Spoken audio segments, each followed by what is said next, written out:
This is Special Chronicles, giving respect and a voice to people with special needs. I shudder thinking how the world can be so cruel. I lend my voice to those who can't.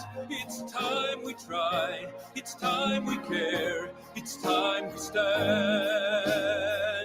It starts with a voice. Welcome to the Special Chronicles podcast. My name is Daniel Smokowski. I'm the founder and host of Special Chronicles, our website, specialchronicles.com. To follow Special Chronicles on socials and wherever you get your podcasts. This week on the Special Chronicles podcast, Spread the Word Day of Activation is this week, March 5th. We think the world would be better if everyone were included. Around the world, exclusion and discrimination continue to divide people with and without intellectual and developmental disabilities. We are changing that with grassroots action for inclusion. That's Spread the Word. This year, you can engage and activate in multiple ways by choosing your focus: derogatory language, bullying, or inclusive action. To help you understand why the Spread the Word campaign is important, we are rebroadcasting a few episodes this month that will highlight the importance of why you should join us in the Spread the Word campaign. Visit spreadtheword.global to access resources and sign the pledge and grab your official gear. Together, let's create a more inclusive world. This week, our focus is on derogatory language, and we bring you a rebroadcast conversation with Soren Plumber, co-founder of Spread the Word. The following episode has been previously broadcasted. This is Special Chronicles, giving respect and a voice to people with special needs. This is Soren Palumbo, co-founder of Spread the Word to End the Word, and you're listening to Special Chronicles. Find out more about Special Chronicles at specialchronicles.com. You're listening to the Special Chronicles podcast, episode 134.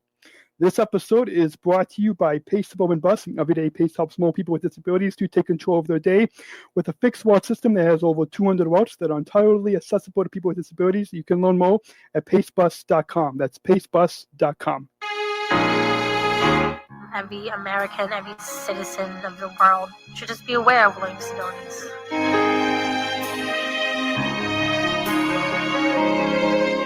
I shudder thinking how the world can be so cruel.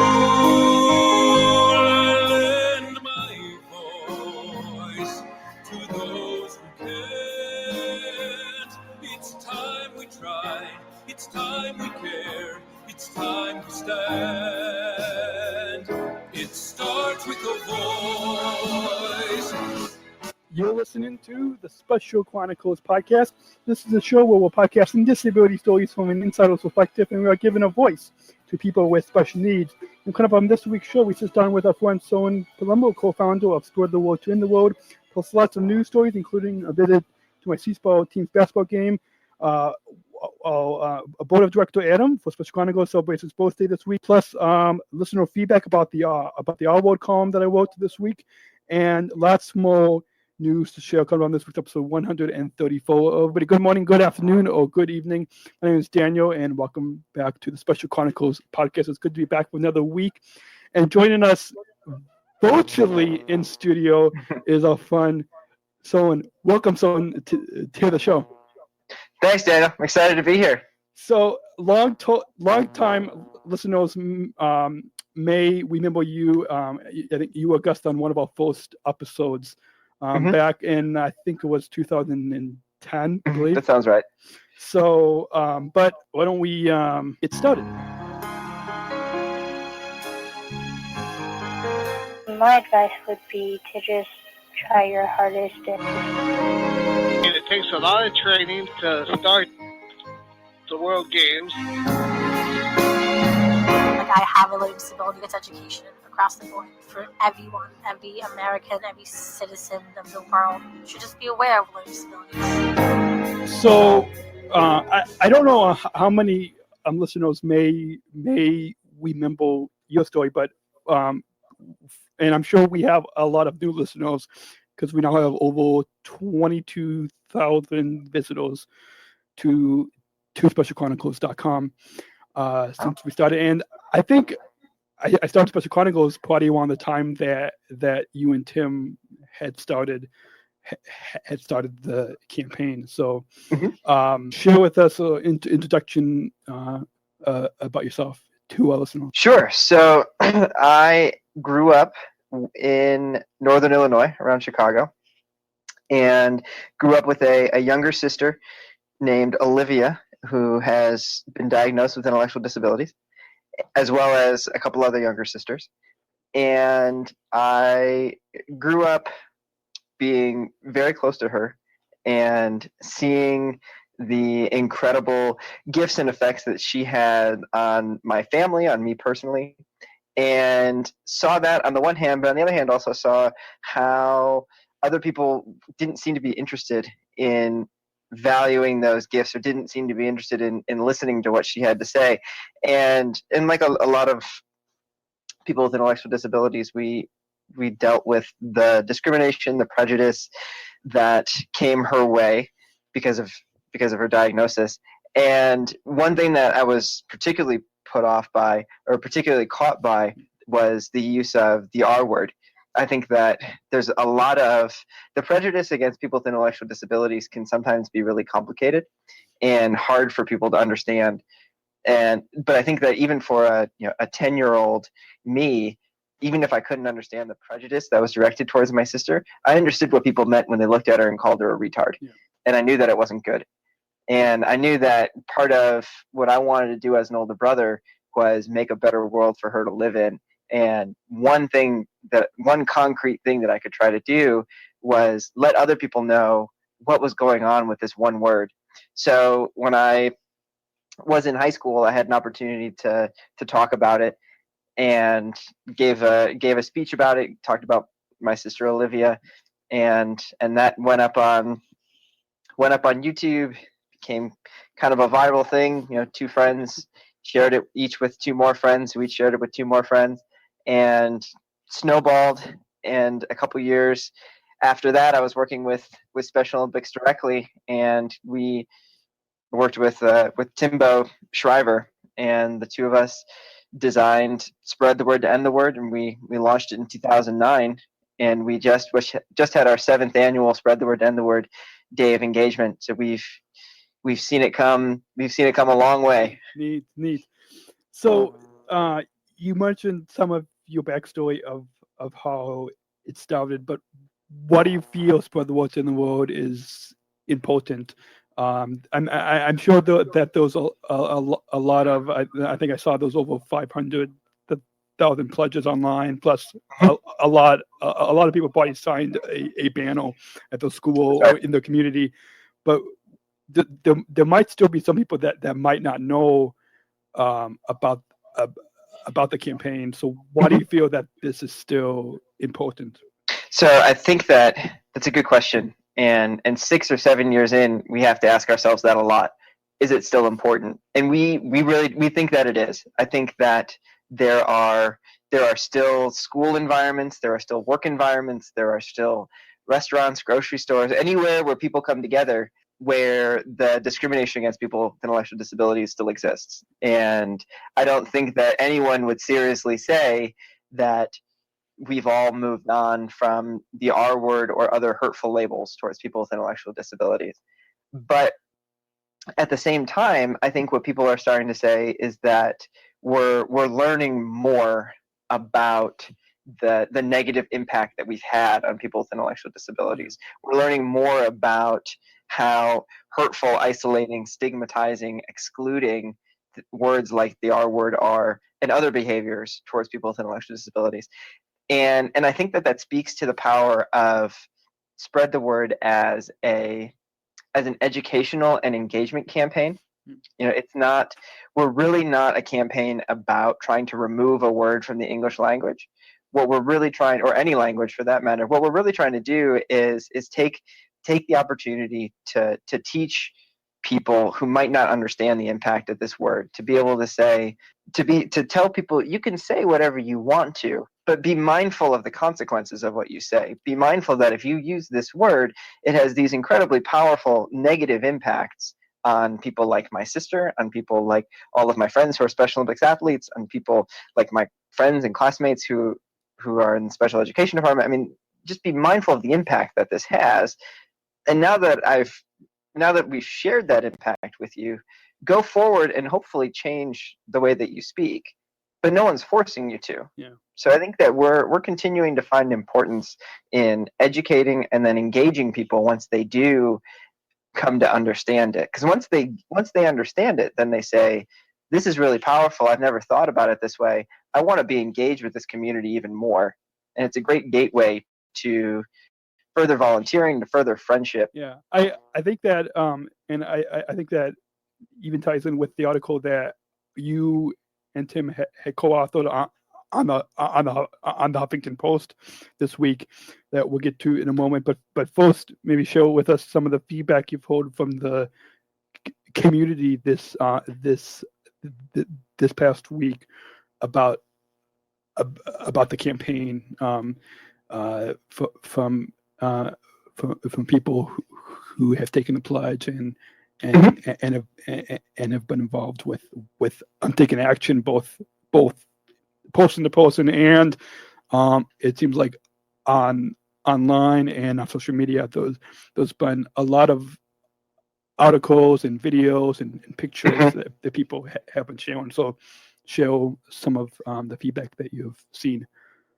That's right. So we've continued to have incredible engagement, and I think that there are a couple points to be made there. One, this is our 7th annual event, and if you would have asked us 6 or 7 years ago, how many times do you think you'll be able to do it before either it gets old or people start to lose interest? And we would have told you that number was way lower than 7. Yeah. So to see this being the 7th annual one, and to have this year, we had close to 25,000 people pledge on Wednesday, which is in line with what we've had in the past 6 or 7 years. So we continue to get, and keep in mind that those are new people. Yeah. You don't have people who are taking the pledge each and every year. These are 25,000 new people who come into it. And what we've seen and what we've hoped for all along is that we have this incredible engagement on the one day, which is why we designed one particular day. Yeah. We wanted to really focus everyone's attention on that. But at the same time, we have dozens of events that are lined up throughout the rest of March, throughout the February to April time window. So people are taking it and making it work for them in their own schools. Yeah. People, whether it's because they have spring break in the beginning of March, so they need to have the event later in the month, whatever the circumstances might be. So we've seen people take it and move it to fit their schedule. What I will say is that I would really encourage people to take a look at our website at r-word.org, because we've got the videos and the pictures up there are incredible. I was looking through our video channel earlier. I mean, there are videos of schools in India that are having Spread the Word to End the Word events. There are schools across the country that are having them, and we see that what was one of the most gratifying things, and one I think is an exciting indicator of change, is that what we saw 6 or 7 years ago was people who were surprised by this, or people who saw this as something brand new to them in their school. What we're seeing now is, here it comes again, and here I'm coming to expect this as part of my school culture, as part of my school environment. When is it going to be March so we can have this event again? Yeah. And we have, and that's so powerful, because we have juniors and seniors in high school who have been involved, who show up to their college campuses and say, all right, what are we doing at this college now that I'm here as a freshman come March, and how do I engage my college community? Mm-hmm. So we've seen it grow with so many of these people as they've made it their own.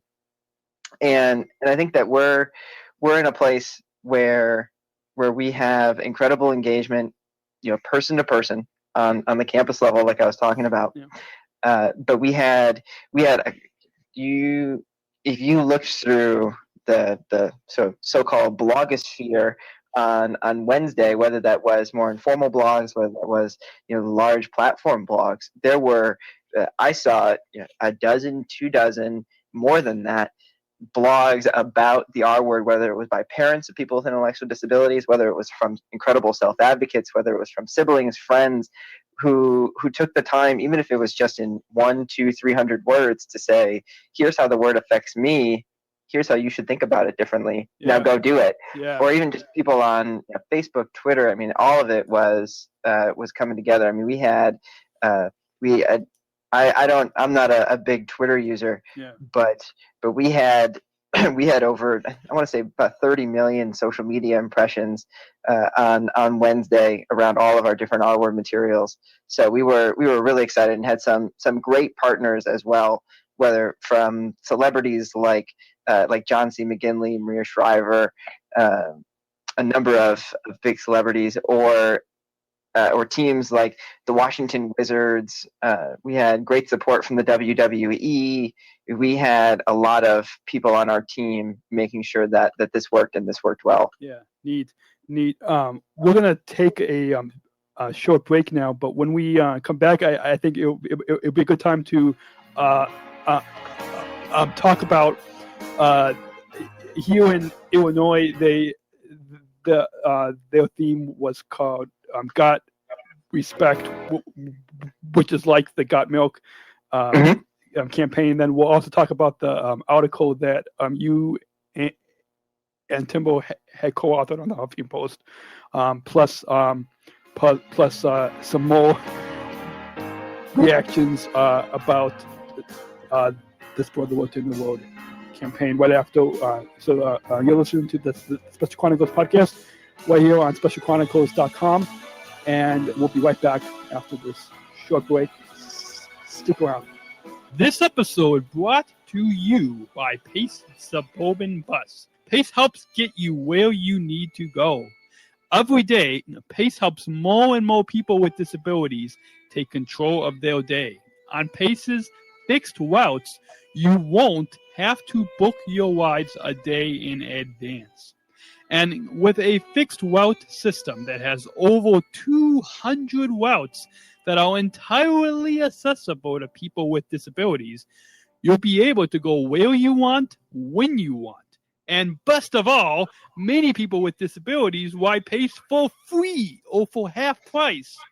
When you're ready to take control of your day and learn more, visit pacebus.com. That's pacebus.com, or call 847-364-PACE. That's 847-364-PACE. Pace, connecting communities. This episode is also sponsored by Chicago Army Navy Soul Plus Store in Downers Grove, Illinois. When was the last time you were in an Army Soul Plus store looking for a cool backpack or shoulder bag, camouflage pants or jackets? Do you like collecting or just looking at military stuff from around the world? If so, then go to Facebook and visit Chicago Army Navy Soul Plus, located in Downers Grove, Illinois. Or go to their website, chiarmy.com. That's chiarmy.com. A cool store, great stuff, and friendly people. This episode is also sponsored by Flocknote. Does your parish ministry or organization struggle to keep everyone in the loop? You want a simple solution, something that just works? Well, Flocknote.com was made for you. Quiz many lists as you like, then import the contacts that you already have, or simply let your members subscribe to your activities themselves via the web, or by letting them send a text message right from their phone. It's never been easier to collect up-to-date contact info and then to send your groups an email or text message at the click of a button. Try a free trial today at Flocknote.com. And this episode also sponsored by Bluehost. Want to start your own blog or professional website? Then consider using Bluehost. For only $6.95 per month or less, you can have your own professional website or blog. Click on specialchronicles.com/sponsors and click on the Bluehost banner for more information. Tim Shriver Jr., and I'm the co-founder of Spread the Word to End the Word. I'm just excited to be on this pioneering show, this pioneering project. Special Chronicles. Absolutely, Chicago is once again becoming the location of a new revolution, in voice and in representation, and it's been a special place for a long time. I mean, it's been 40 some years since Special Olympics launched there in Chicago at Soldier Field, and almost 50 years later, another huge project, Special Chronicles, launching in that same town. It holds a lot of special power there in Chicago. I also just want to thank you, Dan, for inviting me on and for creating Special Chronicles. It's such an incredible innovation, and it's an incredible project you've taken on that you have worked so hard on for 5 years, taken from a small podcast to a new media company and a nonprofit. The work you put in shows so strongly, and the fact that you create this show not just to give voice for yourself, but to give voice to so many Special Olympics athletes and so many people across our community. It's such a powerful idea, such a powerful action, such a powerful creation. So thank you for all the work you do. And I just can't wait to see the next episode and see what comes next. Thank you, and I hope you guys all have a great day. My name is Kerry Magro, and I am a national speaker. Great getting to talk to you. I really believe that your program is phenomenal. I got a chance to check out Special Chronicles, and there's just a lot of great interviews with a wider range of speakers who all have different qualifications, and it's really cool to see. I really have a lot of high hopes for this show, and would love to come back on as a guest in the future. So please keep me posted on ways that I can get involved. This is Brianna Alyssa, and you're listening to Special Chronicles. Every free chance I have, I tune into Special Chronicles podcasts at specialchronicles.com. You're listening to the Special Chronicles podcast. And here is your host. This is Daniel, host of the Special Chronicles podcast. While you're on specialchronicles.com, and we'll still joined virtually in the studio by our friend Soen Palumbo, co-founder of Spread the Word in the World. Welcome back, Soen. Glad to be back, Dan. So, moving on, we were talking about before the break about some of the articles and the feedback from the community. So as our listeners may know, you and Timbo had co-authored an article again on the Huffington Post called "Spread This: Be Good to People with Intellectual Disabilities," and then I also in the Bugle newspapers, which is in Will, Cook, and DuPage counties in Illinois, I wrote a column about how the L word affected me. That you had what too, so kind of going off those two.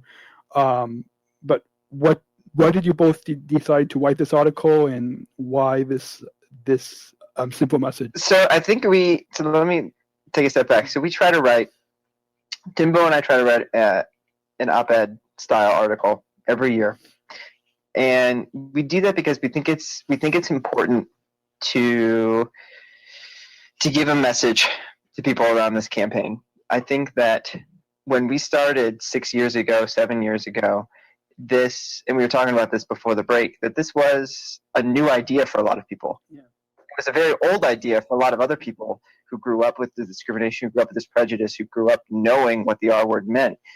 But it was very new to a very wide audience.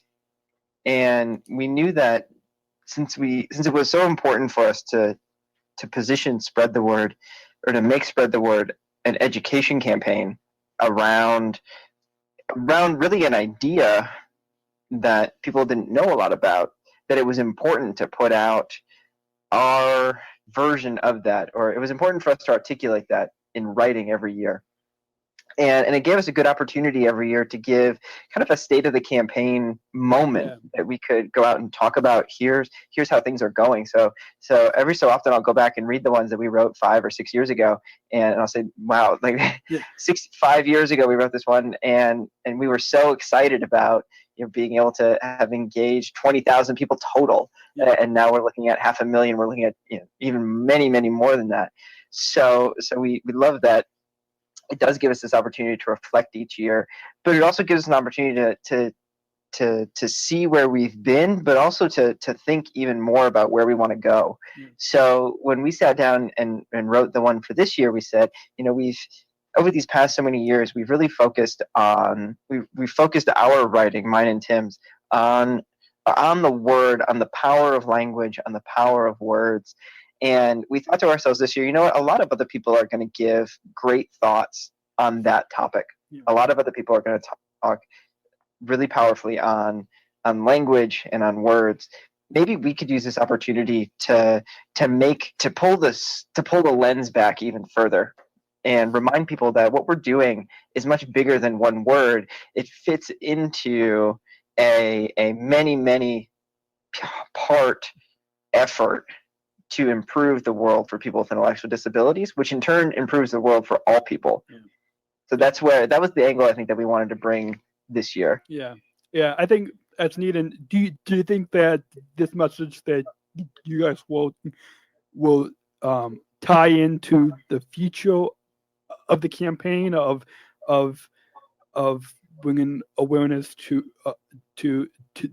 be good to people with intellectual disabilities? Do you think is this the next step into the future for future years of the campaign? I think so, and I think that that's been bubbling up for a couple of years, and I think you see that in a couple different places. I think one, you see it in a campaign like the one that Special Olympics Illinois has put out their Got Respect campaign. I think people are realizing that what's much more powerful than talking about pulling a word out of the English language is instead putting a concept into people's lives, which is respecting others and enhancing the world for our fellow human beings and with our fellow human beings. So I think that as Spread the Word matures and really comes into its own, we'll see it be more and more focused on understanding itself as one part of that overall effort, and being, if it needs to be, being a first step for people, being that first entry point into this new world for many of people with intellectual disabilities. Now that you've engaged with Spread the Word, here's Special Olympics, here's Best Buddies, here's a program in your school that brings together people from general and special education departments. And here are all these opportunities to come together. So I'm hopeful that Spread the Word can be that first engagement point that leads to much more. Also, and I think some people, as you know, may bring up the freedom of speech, how by getting rid of the word, it goes against their freedom of speech rights. But by bringing the message to be more respectful and to be good to people with intellectual disabilities is a much bigger message to get across to people in bringing awareness. That's right. And I think that you bring up a good point, which is one that people like to put out there, which is that people do have a First Amendment right to say close to whatever they want. There are some limits on it, but certainly not a limit that you can't use the R word.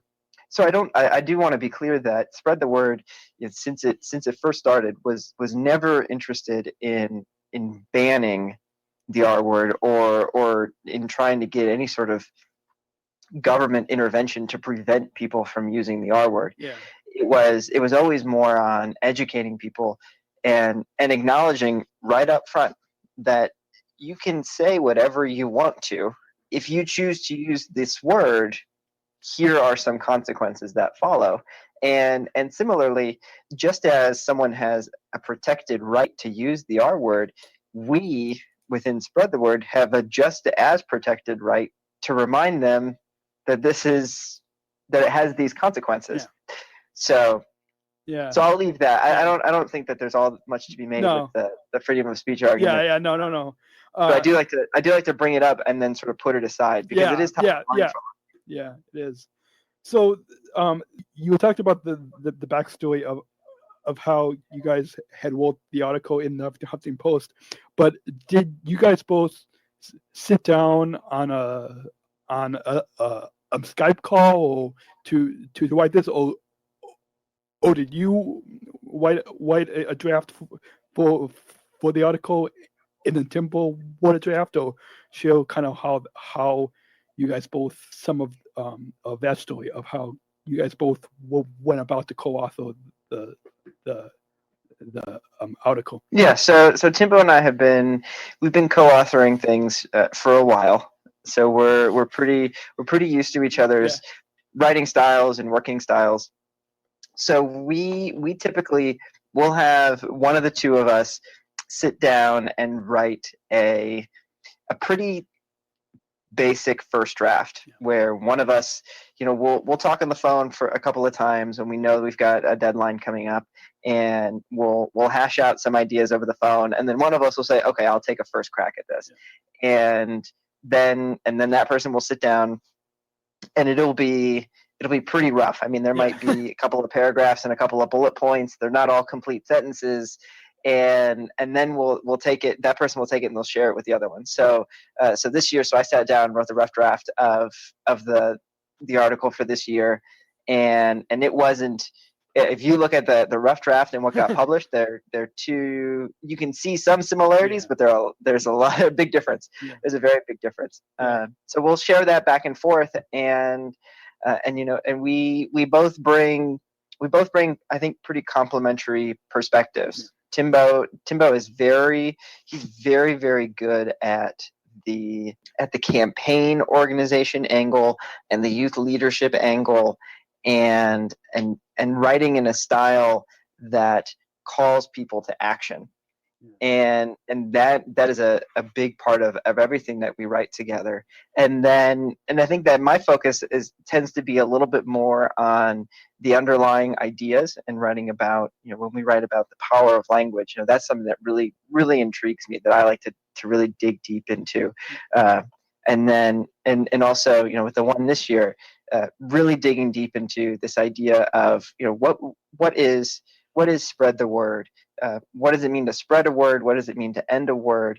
What's the difference between things that are simple and things that are easy? Sometimes simple things are hard. Sometimes easy things are complicated.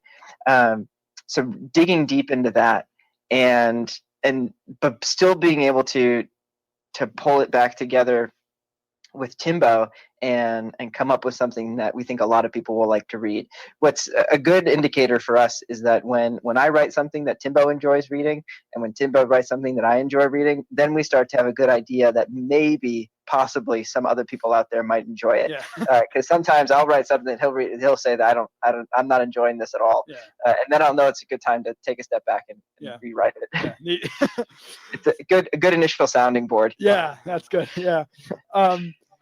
So kind of tying into the future of the campaign, we mentioned a little bit about that earlier, with the theme for the article that you guys wrote, but also kind of share some of your thoughts about the column that I had wrote in the Bugle, and I had some quotes from my sister, who's a grad student in physical therapy, and kind of from the medical view at how she's in her mid 20s too, and kind of how I think the language is leading into a more respectful language. To kind of share some of your thoughts about that column, as we lead into the future of the campaign. Yeah, so I think that I've got a lot of different angles on that. The first one is that I absolutely loved your column. Thanks. And I thought that you did a great job, as you always do as a self-advocate. So I'll acknowledge that. We'll Thanks. put that to the side. I think that even so, the one that the work that you did was fantastic. As we talk about moving forward with and spread the word, there are a couple of other points to be made. One is the huge importance that we put on the voice of self-advocates, especially in written form. Yeah. I mean, we've had whether it's come from you, whether it's come from Frank Stevens, we've had other incredible writers who are self-advocates, and Timbo and I always sit there and we're like, you know what, these guys write such good stuff, and Timbo and I, like, we just want to get out of the way, right? We're so excited to see whether it's you, whether it's Frank, whether it's these other writers who come up and say, you know, here's what we really want to put out there. We're just excited that maybe now we start to construct a platform that you guys can speak from. So that's another piece. So yours was great. The importance of self-advocates is a huge part of what we do. But I think the third part of it, which your column hit on, is the importance of the personal story in all of this. I think that one thing that we reflected on in our column, which ties back into this, is we see a lot of numbers like 500,000 people have taken a pledge, or we've engaged between 10 and 15 million people with handwritten pledges as well. And sometimes we forget that each one of those has a story behind it. Each one of those has a reason that they took a pledge, whether it's a brother and a sister like you and your sister, whether it's a brother and her sister like me and my sister, whether it's a friend that they've had, whether it's a Special Olympics teammate, whether it's an aunt, an uncle. Each person has an incredibly rich story that's behind their reason to take a pledge to improve the world for people with intellectual disabilities. Yeah. So I think that so the importance of story in all of this is huge, and then I'll hit on the last one that you brought up, which is the importance of, or the legacy of, medical language, and the importance of the medical field when we talk about people with intellectual disabilities. So as you know, I'm sure a lot of your listeners know, the R word came from it was a medical diagnostic term for a long time, and we do have to acknowledge that history. And when we talk about it, we need to be very smart about, or we need to be very aware that what we're talking about is the R word as it's used in everyday language, not as it's used in a medical context. And even if we were talking about a medical context, the R word has been outdated in a medical context for years. Yeah. That whether you talk about the American Psychiatric Association or other ones, the medical community has moved on from the word retard and retarded for many years ago.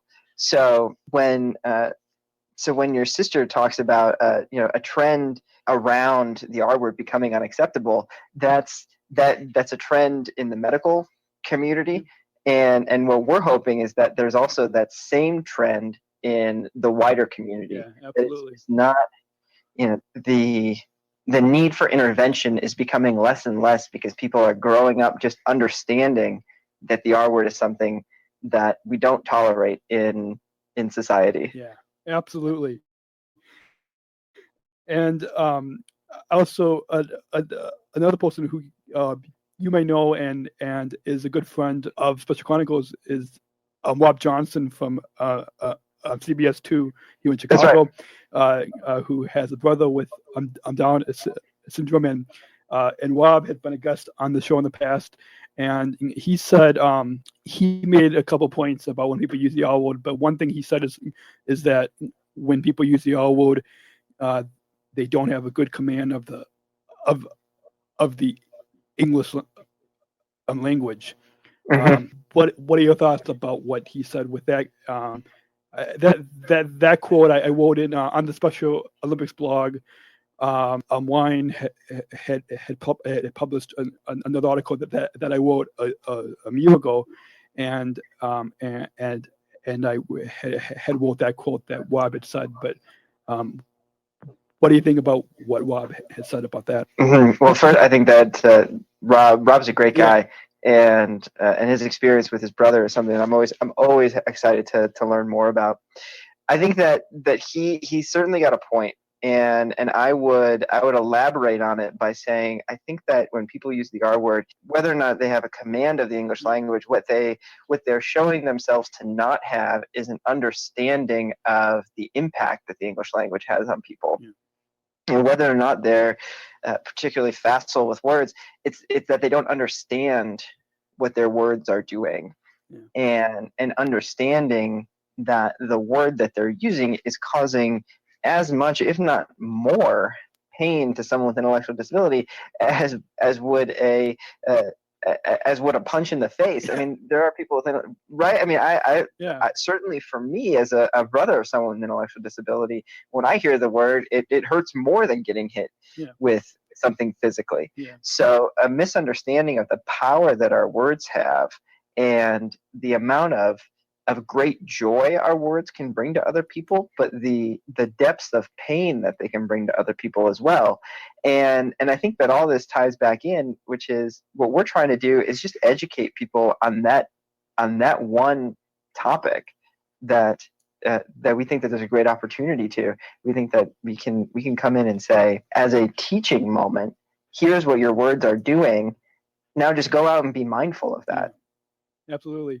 So we have about 20 minutes left in the show, and we still have some more segments after this. But how can I always link on the resources page on specialchronicles.com and in the show notes for this episode, which is 134, a link to all-word.org. But how can a listener either connect with you online or with the Spread the Word to In the Word campaign on both the website and on social media?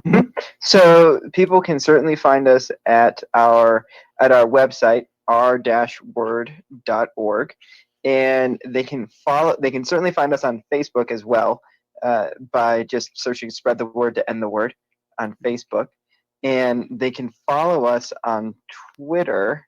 Let me make sure that I give you the right Twitter handle, because I am not the master of the Twitter, but I want to make sure that they get the right one. So let me tell you, you can follow us on Twitter. So you can follow us at our website at r-word.org. You can find us on Facebook. You search Spread the Word to End the Word, and you can find us and follow us on Twitter. Our handle is at End the Word. So EndTheWord. So you can follow us there and join our I think we have about 23,000 followers. So you can be 23,001, and we would be happy to have you. Awesome. Well, I'll make sure to include those links for our listeners on specialchronicles.com. But before we let you get back to the rest of your Saturday and the weekend, do you have any final thoughts about our overall time together today that you want to share with our listeners? Dan, I just want to say thank you for having me on. I think what you're doing is such a service to the community, and I think one thing that we talked about today is just how important it is to take the opportunity to teach people about these things, whether it's a word like the R word, whether it's how to engage people with intellectual disabilities in schools, how to bring all people together in the workplace, in the community, is an emphasis on teaching, on learning together, on coming together, on engaging each other. And I think what you're doing for your thousands of listeners and now hundreds of very, very excited guests on your show is bring that message in a new way, in an exciting way, in an entertaining way. And we, whether it's with Spread the Word, whether it's with Special Olympics, we're so excited to have your voice be part of the movement that we're driving together. Thank you. Well, I'd like to thank you again for taking the time to come on the show, and look forward to talking to you again. Thanks a lot, Daniel. Take care. Take care. Like to think that call. This happens when you use technology. I'd like to thank someone for taking the time to come on the Special Chronicles podcast. This is Brianna Alyssa, and you're listening to Special Chronicles. Every free chance I have, I tune into Special Chronicles podcasts at specialchronicles.com. Listening to Special Chronicles podcast. And here's your host. This is Daniel. Yes, this is Daniel, host of the Special Chronicles podcast, broadcasting right here on specialchronicles.com. And so thankful for the great conversation that we had with someone in the first two segments of today's show. And this episode is brought to you by listeners like you. Please join our supporters with a monthly or one-time donation so we can operate our studio and continue our mission, giving respect and voice to people with disabilities. Visit specialchronicles.com/give. That's specialchronicles.com/give to donate now. And if you want to access our bonus content, you can join now at specialchronicles.com/plus. And support for Special Chronicles comes from the ComEd Energy Force Ambassador Program, the country's first energy and solar efficiency education program designed for and taught by people with disabilities. Learn more at specialchronicles.com/ComEd. That's specialchronicles.com/ComEd. And support for Special Chronicles comes from United Airlines Bridge Disability Business Resource Group, connecting people of all abilities. Learn more on United's commitments to disability inclusion for employment and travel at specialchronicles.com/United. That's specialchronicles.com/United. And a few final plugs as we wrap up this episode. You can shop our merchandise store, our Disabled Voices Matter merch with t-shirts, hoodies, coffee mugs. You can shop our store knowing that 60% of the profits support us. You can shop right now at specialchronicles.com/shop. That's specialchronicles.com/shop. And tap that follow button so you never miss a new episode. On this week and next couple of weeks, we are having a we broadcast series of a few of our episodes related to the Spread the Word campaign. So hopefully you guys learned a little bit more about the importance of Spread the Word, and in particular the theme of derogatory language and healing from the spread from one of the Spread the Word co-founders, Soren Palumbo, on this episode. But next week, the theme will be stand up to bullying, and we will be having another sibling on to talk about an article that she wrote about the little bus, the short bus, and how advocates like her are standing up for bullying as another theme of this year's Spread the Word campaign. And then the week after that, we'll be talking about inclusive action with that theme, and speaking with the Chief of Global Youth and Education and Special Olympics, Dr. Jackie Majordo, as and to couple the theme of inclusive action. And so that'll be coming up in a couple of weeks. So stay tuned to this. You can hear more of our Spread the Word episodes on specialchronicles.com/Spread the Word. All those links will be in the show notes in the description below. So we hope you all have enjoyed this episode, and we'll be back next week with another episode. And remember to go and take the pledge, spreadtheword.global. And we'll be back next week, same time, same place, right here on specialchronicles.com. Catch you next week. Thank you for listening to this episode of the Special Chronicles podcast. Our podcast was produced by Daniel Smikowski on the Special Chronicles Network. Follow Special Chronicles on Instagram, Facebook, Twitter, LinkedIn, and YouTube. Subscribe, rate, and review Special Chronicles on Apple Podcasts, Spotify, or wherever you listen to podcasts. Our website, specialchronicles.com, where you can stream our archives of over 500 episodes for free. Also, there's a list of our favorites, original series, award-winning columns, and blogs.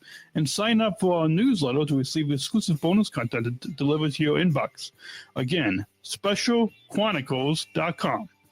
Special Chronicles is hosted by Podbean Podcast Hosting. Our live streams are powered by StreamYard. Thanks as always to our business manager, Adam Smukowski, who always encourages us to never give up. I'm Daniel Smukowski, back next week with more stories. Special Chronicles, giving respect and a voice to people with special needs. Thank you for listening to this episode of the Special Chronicles podcast. Our podcast was produced by Daniel Smukowski on the Special Chronicles Network. Follow Special Chronicles on Instagram, Facebook, Twitter, LinkedIn, and YouTube. Subscribe, rate, and review Special Chronicles on Apple Podcasts, Spotify, or wherever you listen to podcasts. Our website, specialchronicles.com, where you can stream our archives of over 500 episodes for absolutely for free. Also, there's a list of our favorites, original series, award-winning columns, and blogs. And sign up for our newsletter to receive exclusive bonus content delivered to your inbox. Again, specialchronicles.com. Special Chronicles is hosted by Podbean Podcast Hosting. Our live streams are powered by StreamYard. Thanks as always to our business manager, Adam Smukowski, who always encourages us to never give up. I'm Daniel Smukowski, back next week with more stories. Special Chronicles, giving respect and a voice to people with special needs.